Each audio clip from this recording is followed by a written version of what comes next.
Pensilvania, fundador de Alberdi Partners, una consultora de economía y política en Latinoamérica. ¿Cómo estás, Marcos? Buenas noches. Hola, ¿qué tal? Buenas noches a todos. ¿Qué tal? Bien, ¿cómo estamos? Muy bien, muy bien. Bueno, acá discutiendo un poco de todo, entre otras cosas, qué va a pasar con Argentina luego de las elecciones, teniendo en cuenta que, bueno, que por ahí hay algunas cuestiones que preocupan, ¿no? Lo que afecta al día a día, la inflación fundamentalmente. ¿Qué perspectiva tiene? Bueno, a ver, me parece que hay cosas que sabemos, digamos, entre comillas, o que sospechamos y cosas que no sabemos.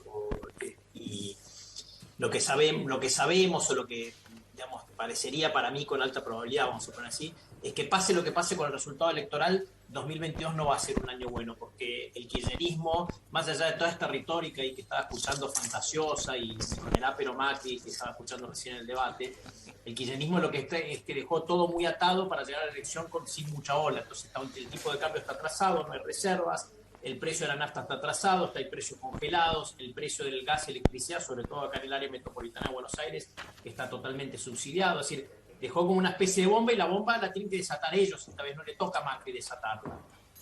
Entonces, y eso va a pasar después de las elecciones. Entonces, sabemos lo que sabemos. Cuando digo sabemos es, no quiero parecer pretencioso, lo que sospechamos los economistas, por lo menos, es que después de las elecciones lo que vamos a tener más allá del resultado electoral son cuatro cosas. Una devaluación, no sabemos cuándo ni cómo, etcétera, pero que viene una devaluación, que el peso no aguanta así, no hay reservas para aguantarlo así, que viene un salto inflacionario, en parte por la devaluación, pero en parte porque hay que empezar a desarmar el congelamiento del precio de la nafta, del gas, de la electricidad, de los precios que congelaron ahora, etcétera. Viene un salto inflacionario.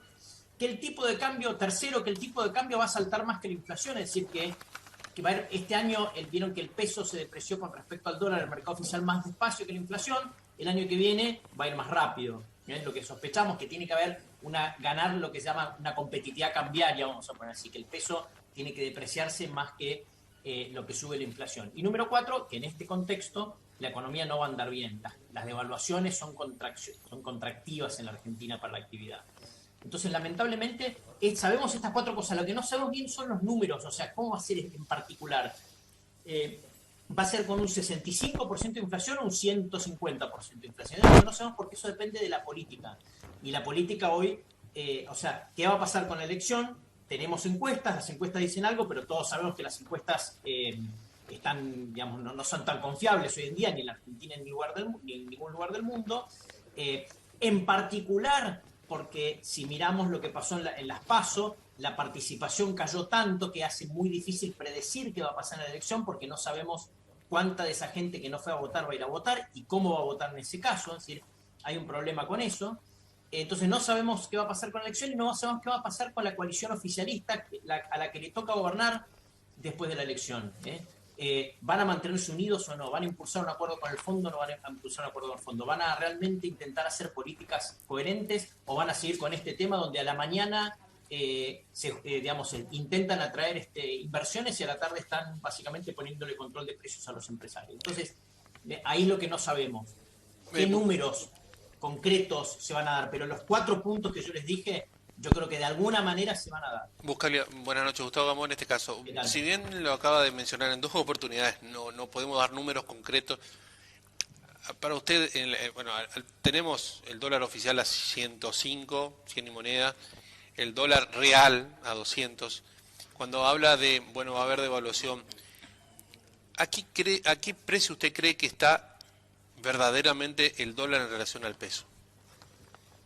A ver, es una pregunta difícil de resolver sin tener el escenario político de nuevo, porque una cosa es un tipo de cambio que funciona para una economía que está haciendo los deberes y ahí tiene confianza, y otra cosa es un tipo de cambio que funciona para una economía sin confianza. No sé si me explico. Sí, Ahora, dicho esto, si vos me decís hoy, me ponés contra la pared y decís, no, decime un número, Marcos, tirame un número. Bueno, yo creo que de mínima necesitas lo que los economistas llamamos un 30% de evaluación real. ¿A qué me refiero esto para que la gente me entienda?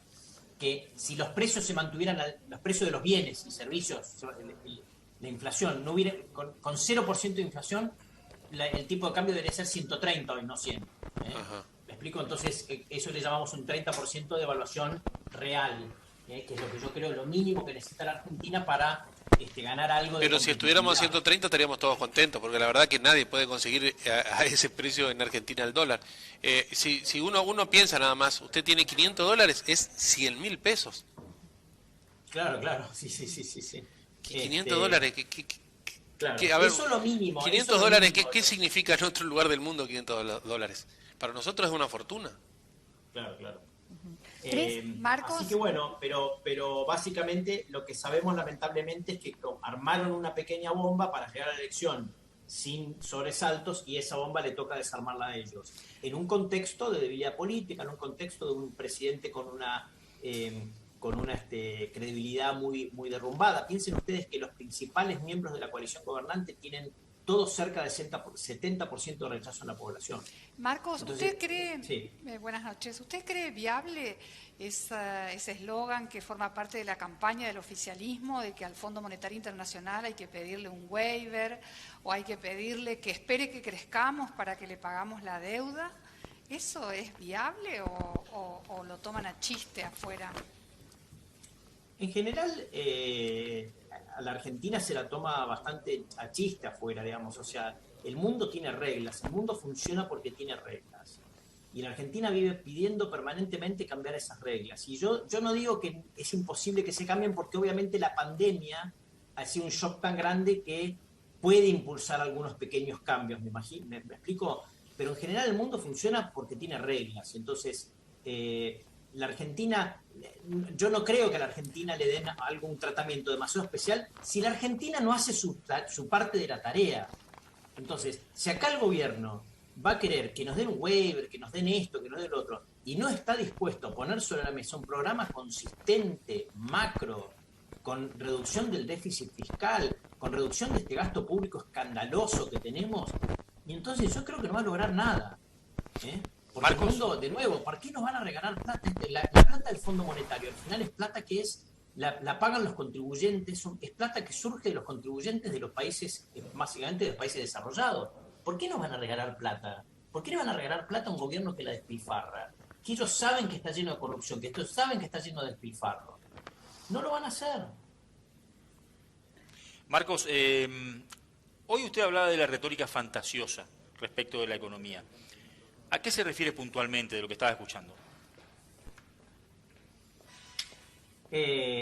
No, básicamente este tema de la fuga de Macri, la fuga de que el cepo, que fue culpa de Macri. Macri tuvo que poner el cepo porque la plata se estaba yendo de la Argentina porque preveía la venida del kirchnerismo con un cepo. Entonces el cepo es como que se vuelve una profecía autocumplida. No era de hecho, Macri el primer día de su gobierno sacó el cepo. Entonces, todo esto es esto que se endeudaron para fugar, o sea, están todo el tiempo hablando de Macri. Macri no gobierna hace 2 años, ya perdió la elección, gobiernan ellos. Esto es un plebiscito sobre cómo gobernó el kirchnerismo. Y el kirchnerismo, el peronismo, porque esto es el peronismo unido, gobernó horriblemente la Argentina, manejó muy mal la pandemia, muy mala política sanitaria, no solamente por el efecto en la cantidad de muertos, sino por el impacto en la economía. Nos estuvieron encerrados matando pymes, impidiendo, digamos, están con una política fiscal y monetaria que lo que implica es un corte al crédito. Hoy hay menos crédito que hace un año. Ajustado por inflación hay menos crédito que hace un año. ¿Cómo se pueden desarrollar las pymes con menos crédito? Hoy hay, con esta política de financiamiento, hablan de una reestructuración exitosa. La verdad es un desastre, porque al no tener mercado de deuda, lo que terminan haciendo para financiar el déficit es emitir papelitos y la inflación nos está matando. La inflación es la gran generadora de pobreza en la Argentina. ¿Por qué se creen que en la Argentina la pobreza creció mientras en todo el resto de Latinoamérica bajó durante estas décadas? Porque acá seguimos con inflación. Entonces, esto es un plebiscito sobre el kirchnerismo, y el kirchnerismo gobernó horrible. ¿Y Macri que terminó con el 52% de inflación, Marcos? ¿Cómo? ¿Y Macri que terminó con el 52% anual de inflación? Macri terminó porque tuvo que devaluar, se depreció el tipo de cambio porque venía el kirchnerismo.